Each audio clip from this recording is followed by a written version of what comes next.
I think this is appropriate work done by the Intelligence Committee, and the Judiciary Committee has, as you know, with the Government Reform Committee, had an ongoing investigation into matters very much related to this for quite some time, and so I think it's important that this memo be made available to the American people for them to see and understand better what is the nature of the investigations that are going on with regard to the department.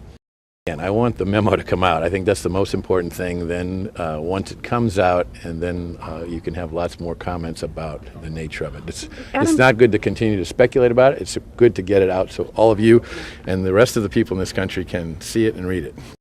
I believe the document has been very carefully worked based upon thousands of pages of source documents, which as chairman of the Judiciary Committee, I've had access to those documents and have read them, as have some other key people on the Judiciary Committee staff that have top security clearance.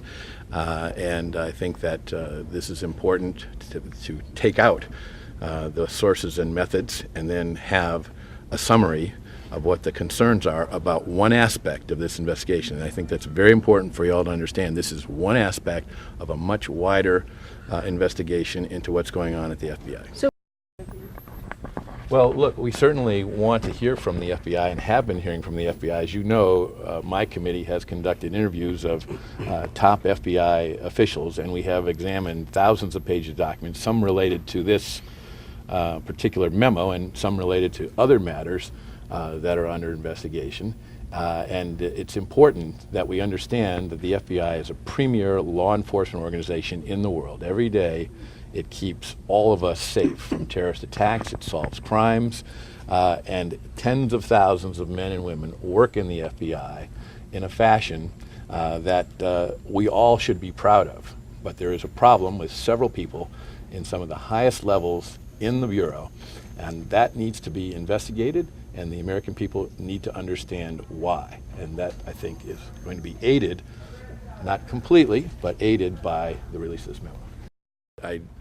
As I understand it, and as I think one would expect on a memo, if somebody says this could be a problem or that could be a problem, you might make some small changes before it goes on to the White House. And of course the White House also has the opportunity to do that as well and say we're going to release this, we're going to redact that. But all of that is for discussion with the Intelligence Committee and with the White House.